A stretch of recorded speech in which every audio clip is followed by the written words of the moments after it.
Imagine a sickness where the only symptom is an uncontrollable urge to dance. Not with joy or celebration, but with a frantic, desperate energy that consumes your body until you collapse from exhaustion. Welcome back to Uncovered Mysteries. Today, we delve into one of history's most bizarre and terrifying medical phenomena, the dancing plague of 1518. A true story that sounds more like a nightmare, where hundreds danced themselves to death, leaving behind a medical mystery that still baffles experts 5 centuries later. It was a sweltering July morning in 1518 in the bustling city of Strasbourg, then part of the Holy Roman Empire. A woman named Frau Troffea stepped out of her modest home and into the cobbled street. With no music playing, no apparent reason, she began to dance. Not a graceful waltz, but a frantic, relentless shuffle. She twisted and turned, seemingly against her own will, her face contorted in distress. Days passed. Frau Troffea did not stop. She danced through the pain, through exhaustion, ignoring the pleas of her husband and the bewildered stares of her neighbors. And then, a week later, another person joined her. Then another, and another.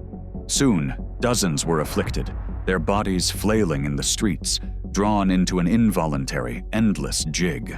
By the end of August, an estimated 400 people, men and women alike, were caught in this horrific, unending trance. But this was no celebration. This was a torment. The dancers suffered cramps, convulsions, broken bones, and bleeding feet. Many dropped dead from sheer exhaustion, heart attacks, or strokes, their lives ending in a final, involuntary pirouette. Strasbourg was witnessing a plague unlike any it had ever seen. To understand the dancing plague, we must first understand the world of Strasbourg in 1518. This was a city already on edge, a powder keg of stress and superstition. The region had been ravaged by successive waves of disease, particularly syphilis. Crops had failed, leading to widespread famine and crushing poverty. Death was a constant companion, and desperation hung heavy in the air. In such a volatile environment, people sought answers wherever they could find them. Deeply religious, they believed in divine punishment, curses, and the influence of malevolent spirits. Illnesses were often attributed to supernatural forces rather than medical causes. The concept of mental health, as we understand it, simply didn't exist. So, when people began to dance uncontrollably, it wasn't seen as a physical ailment, but as a spiritual affliction, a divine judgment, or perhaps a curse from the saint, Vitus. The city authorities were initially at a loss. Seeing the dancers collapse, but unable to physically stop them, they made a truly astonishing decision. Their physicians, believing the plague was caused by hot blood that needed to be danced out, ordered the construction of a large wooden stage in the public square. They hired musicians, drummers, and pipers, instructing them to play constantly. Their logic? If the afflicted simply danced the fever away, they would recover. This desperate cure had the opposite effect. The relentless music and the public spectacle only encouraged more people to join the ranks of the afflicted. The streets became a terrifying theater of death, with hundreds of people losing control of their own bodies, driven by an invisible force. The sight of desperate citizens dancing to their doom, encouraged by the very authorities meant to protect them, is one of the most unsettling chapters of this entire saga. It wasn't until the death toll mounted drastically that the city council finally recognized their grave error. They reversed course, declaring the dancers cursed by God. They banned all music, public dancing, and entertainment within the city walls. The remaining afflicted were sent to a shrine of Saint Vitus in the nearby mountains to pray for deliverance. Slowly, agonizingly, the dancing began to subside. By early September, the plague was over. For centuries, historians and scientists have grappled with the question, what caused the dancing plague of 1518? Several theories have emerged, each attempting to shed light on this dark chapter.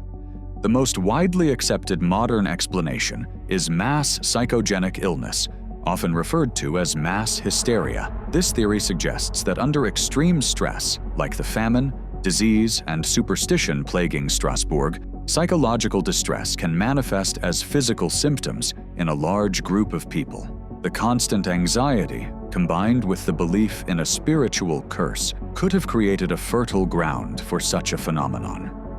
The sight of others dancing, the desperation of the times, and the lack of other explanations could have triggered a powerful, shared delusion that compelled people to move uncontrollably. It's a testament to the profound power of the human mind under duress. Another prominent theory points to ergot poisoning, or St. Anthony's fire. Ergot is a fungus that grows on rye, a staple grain in medieval diets.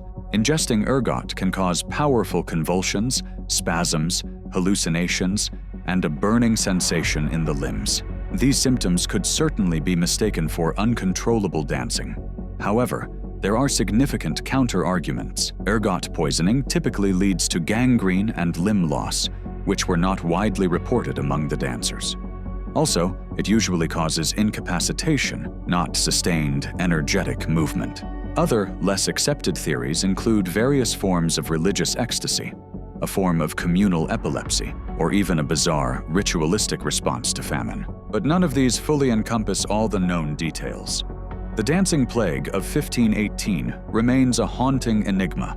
While mass psychogenic illness offers a compelling explanation, the definitive cause is still debated. It serves as a chilling reminder of how deeply intertwined the human mind and body truly are, especially under extraordinary pressure. It teaches us about the vulnerabilities of communities in times of extreme stress, and how fear and superstition can lead to actions far stranger and more terrifying than any conventional disease. The dancers of Strasbourg, flailing in their involuntary torment, left behind a legacy that continues to baffle and disturb us, a testament to the fact that some historical events are so profoundly strange, they defy all easy answers.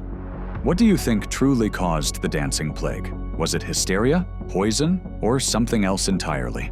Let us know your theories in the comments below. And if you want to uncover more historical oddities, be sure to like this video and subscribe to Uncovered Mysteries. Your support helps us continue to shed light on the darkness.